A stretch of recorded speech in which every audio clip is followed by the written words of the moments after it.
बिस्मिल्लाहिर्रहमानिर्रहीम। अस्सलाम वालेकुम नाज़रीन, मैं अहमद फवाद हूँ और आप मेरा यूट्यूब चैनल देख रहे हैं। आर्मी चीफ तैनाती पर सदर आरिफ अलवी का बड़ा सरप्राइज, पीडीएम वाली समरी अचानक मुस्तरद। मामला क्या है, कुछ अहम तफसीलात हैं जो कि आज की वीडियो को मैंने आपके साथ शेयर करनी है। पीएम ऑफिस से एक बड़ी खबर है और ये खबर आर्मी चीफ तैनाती से रिलेटेड है। 5 से 6 जर्नलों के जो नाम हैं वो जो है पीएम ऑफिस में पहुंच चुके हैं। इस हवाले से भी कुछ एक्सक्लूसिव डिटेल्स हैं, वो भी आज के व्लॉग में आपके सामने रखूंगा। सबसे पहले तो नाज़रीन एक बड़ी खबर है पाकिस्तान तहरीक इंसाफ से, और मामला कुछ इस तरीके से है कि पाकिस्तान तहरीक इंसाफ की जानिब से अपना जो आज़ादी लॉन्ग मार्च है इसकी इजाज़त के लिए इंतज़ामिया को बाकायदा तौर पर दरख्वास्त दी गई है। और इस दरख्वास्त में ये कहा गया है कि वो अपना लॉन्ग मार्च का जो अगला पड़ाव है, यानी कि सबसे पहले तो वो रावलपिंडी में नवाज शरीफ पार्क या आगे पीछे इकट्ठे होंगे, और फिर उसके बाद जो उनका पहला पड़ाव होगा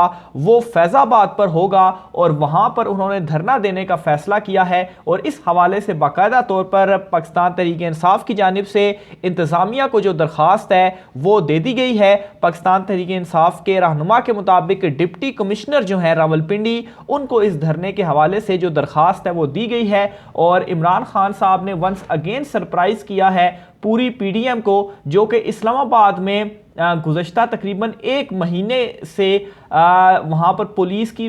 भारी नफरी, यहाँ तक कि सिंध से उन्होंने पुलिस, इसके अलावा एफसी वगैरह जो हैं, या वहाँ पर जो उन्होंने शेल इकट्ठे किए हुए हैं, जो पूरा कंटेनर सिटी उन्होंने बनाया हुआ है। लेकिन इमरान खान साहब तो असल में इस्लामाबाद आ ही नहीं रहे और वो तो रावलपिंडी में बैठ रहे हैं। और असल में जो उनका मुतालबा था इलेक्शन का, वो बार बार ये कहते थे कि मेरा तो इस हुकूमत से कोई मुतालबा ही नहीं है, क्योंकि उन्हें पता है कि इस हुकूमत ने कुछ नहीं करना। असल में जिससे उनका मुतालबा था वो कोई और था, और उसी की वजह से इमरान खान साहब जो हैं वो रावलपिंडी आ रहे हैं। और उन्होंने ये भी कहा था कि उन्हें मालूम है कि उनका मुतालबा वहीं से ही मंजूर होना है, क्योंकि ये तो बस वैसे ही खटपुतलियां हैं। और at the end Imran Khan साहब की जानिब से ये सरप्राइज दिया गया और पूरी पीडीएम इस वक्त सर पकड़ कर बैठ गई है कि इमरान खान साहब एक तो 26 को आ रहा है और फैज़ाबाद के ऊपर बैठ जाएगा। इसके अलावा मजीद भी कुछ जो दाखिली रास्ते हैं वहाँ भी ऑब्वियसली बंद होंगे। तो ये इमरान खान साहब की जानिब से एक जो सरप्राइज़ है वो दे दिया गया है। और राना सनावाला जो कि बड़ी भड़कें मारते थे, और वो भी जो है वो आपको नज़र आ गया होगा काफ़ी दिनों से इस वक्त खामोश ही हैं और पसे पर्दा छुपे हुए हैं। दूसरे नंबर पर नाज़रीन मुस्लिम लीग नून के रहनुमा मुस्लिम लीग नून के लंदन में जो उनके एक कारकुन हैं या रहनुमा हैं तस्नीम हैदर, उनकी जानिब से नाज़रीन कल एक प्रेस कॉन्फ्रेंस में इंकशाफ किया गया कि इमरान खान और अरशद शरीफ का जो कत्ल है इसकी जो प्लानिंग थी या इस हवाले से जो गुफ्तगू थी वो लंदन में हुई, और नवाज शरीफ ने उनसे कहा था कि कोई शूटर वगैरह तो नहीं है। तो ये डिटेल्स आप तक पहुंच गई होंगी। बहरहाल इसमें मजीद कुछ अपडेट है वो मैं आपको करना चाहता हूं। तो मामला कुछ इस तरीके से है कि जो मुशीर दाखिला हैं पंजाब के उमर सरफराज चीमा साहब, उनकी जानिब से ये कहा गया है कि तस्नीम हैदर से राब्ता हुआ है और इन्हें इस मामले के अंदर, क्योंकि कमेटी बनी हुई है और जो इमरान खान साहब के ऊपर अटैक वाला मामला था उस वाले से भी तो शामिल तफ्तीश करने का इन्हें भी फैसला किया गया है। और तस्नीम हैदर के इकबाली बयान के बाद लीगी मरकजी सूबाई क़यादत से भी पूछताछ जो है वो की जाएगी। इस हवाले से भी जो फैसला है वो किया गया है। मजीद जो मुशीर दाखिला है उमर चीमा साहब, उनकी जानिब से कहा गया कि वज़ीराबाद वाक़े की तहकीकात का दायरा कार वसी कर दिया गया है। मजहबी मुनाफरत से मुतल्लिक कुछ लीगी रहनुमाओं के खिलाफ मुकदमे हुए और गिरफ्तारियां भी हुई हैं। तो ये नाजरीन उन्होंने जो दावा था वो कल किया और उसके बाद इनको भी शामिल तफ्तीश किया जाएगा और इस हवाले से इनसे राब्ता भी कर लिया गया है। आगे चलकर नाजरीन एक और बड़ी अहम कुछ तफसीलात है वो मैं आपके साथ शेयर करना चाहता हूँ। तो मामला कुछ इस तरीके से है। सबसे पहले तो 2 चीज़ें आपने अपने जहन में रखनी है। एक तो बिलावल भुट्टो ने जो धमकी दी सदर मुमलिकत डॉक्टर आरिफ अलवी साहब को कि ये समरी के हवाले से कि फिर आपको भुगतना पड़ेगा, इस तरह से जो उन्होंने धमकी दी। और दूसरा आपने अपने जहन में रखना है कि जो सदर मुमलिकत से मुलाकातें हुई हैं ख़ास तौर पर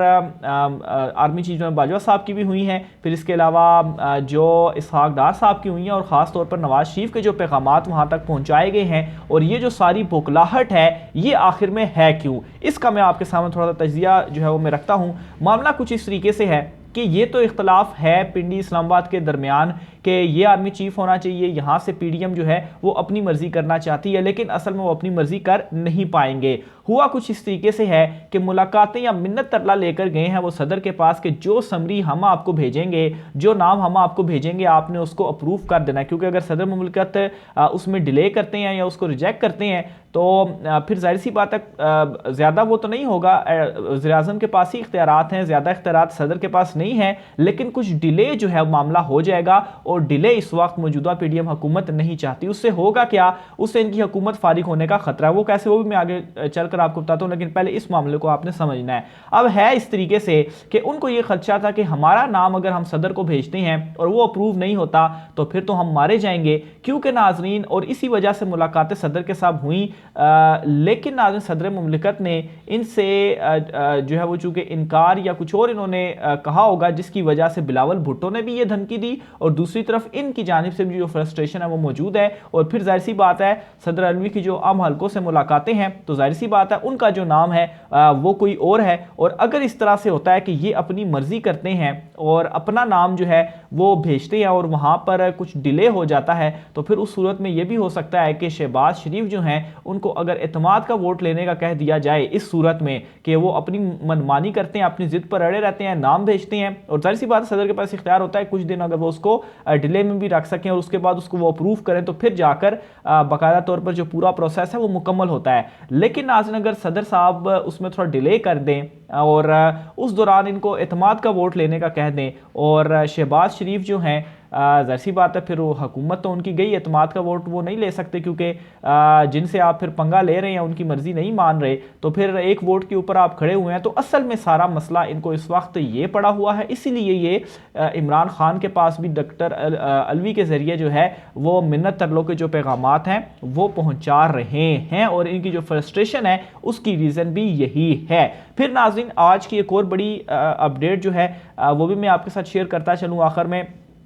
कि वज़ारत दिफा, आपको याद होगा सैटरडे वाले दिन मैंने आपको बताया था कि वज़ारत दिफा के पास समरी आ चुकी है और आज मंडे वाले दिन वज़ारत दिफा जो समरी है वो पीएम ऑफिस को भिजवाएगा। इस हवाले से नाज़रीन बड़ी ख़बर ये है कि वज़ारत दिफा ने नाज़रीन समरी जो है वो भिजवा दी है पीएम ऑफिस में, और इस हवाले से भी आज जो ख़बर है वो ब्रेक हुई है। और इसमें यह है कि पीएम ऑफिस में बड़ी आज अहम मीटिंग्स जो हैं वो भी होने जा रही हैं और इन मीटिंग्स के अंदर इसी हवाले से आर्मी चीफ तैनाती के हवाले से जो डिसीजंस हैं वो लिए जाएंगे कि आखिर करना है क्या हमने, क्योंकि सारी साइड से इस वक्त जो मौजूदा ये इम्पोर्टेड हुकूमत है वो फंस चुकी है। बहरहाल सोर्सेज के मुताबिक नाज़रीन 5 से 6 नाम जो हैं वो समरी में हैं, मतलब 5 हैं या 6 हैं, इन दोनों में से कोई एक चीज़ है। 5 या 6 नाम जो हैं वो बताए जा रहे हैं और यहाँ तक भी कहा जा रहा है कि आज ही ये अहम तैनाती जो है वो की जाएगी। अगर आज इतनी डिस्कशन और समरी मौसूल हो चुकी है, हो सकता है कि थोड़ा सा कल तक डिले हो जाए, लेकिन ज़्यादा चांसेस यही हैं कि आज ही ये जो तैनाती है वो हो जाए और दोनों जो तैनातियाँ हैं यानी कि आर्मी चीफ और चीफ ऑफ स्टाफ, इन दोनों की जो तैनाती है वो आज ही के दिन हो जाए। तो ये नाज़रीन आज की अहम तरीन डिटेल्स थी। इसके अलावा नाज़रीन एक और ख़बर भी मैं आपके साथ शेयर करना चाहूँगा और ये ख़बर नाज़रीन इलेक्शन कमीशन ऑफ पाकिस्तान से आई है। तो मामला कुछ इस तरीके से है कि इलेक्शन कमीशन ऑफ पाकिस्तान में जो मुस्लिम लीग नून है इन्होंने अभी तक इंट्रा पार्टी जो इलेक्शंस हैं वो नहीं करवाए और इन इंट्रा पार्टी इलेक्शंस के ख़िलाफ़ इनकी जो एक अपील थी, जो दरख्वास्त थी, उसके ऊपर आज इलेक्शन कमीशन ने समाअत की है और इसमें इन्होंने 30 दिसंबर तक मोहलत तलब की है कि जी हम अपने जो इंट्रा पार्टी इलेक्शंस हैं वो करवा लेंगे। तो बहरहाल इस पर ज़्यादा तो कुछ नहीं हुआ, लेकिन साथ में ये भी उन्होंने कहा है कि उनके जो लीडर हैं, जो शहबाज शरीफ साहब हैं, जो सदर हैं, उनको कोरोना भी हुआ है, तो इस वजह से थोड़े से मामलात को हमने डिले करना है और ये काफ़ी टाइम से डिलेइंग टैक्टिक्स अपना रहे हैं। लेकिन इलेक्शन कमीशन की जानिब से एक मरतबा फिर से इनको जो तारीख है वो दे दी गई है 30 दिसंबर का इन्होंने कहा था। बहरहाल 5 जनवरी तक जो समाअत है वो मुलतवी कर दी गई है और 5 जनवरी के बाद फिर यानी कि 5 जनवरी तक ये होगा कि इन्हें इंट्रा पार्टी इलेक्शंस करवा कर फिर रिपोर्ट जो है वो इलेक्शन कमीशन को देनी होगी। खैर अगर नहीं भी करवाएंगे तो इतनी तारीखें मिल रही हैं तो शायद एक और भी तारीख जो है वो इनको मिल जाए। लेकिन इमरान खान साहब का जब ये मामला था तो उस वक्त तो ख़ास तौर के ऊपर जो फॉरेन फंडिंग वाला मामला था या ममनुआ फंडिंग वाला वो आपने देख लिया, इमरान खान साहब का तो फैसला आ गया, लेकिन नून लीग और पीपल्स पार्टी जो है उनका अभी तक फैसला नहीं आ पाया। मज़ीद डिटेल भी इस हवाले से आपके साथ शेयर करता रहूँगा। आज के व्लॉग से इतना ही, मुझे इजाज़त दीजिए, अल्लाह हाफिज़।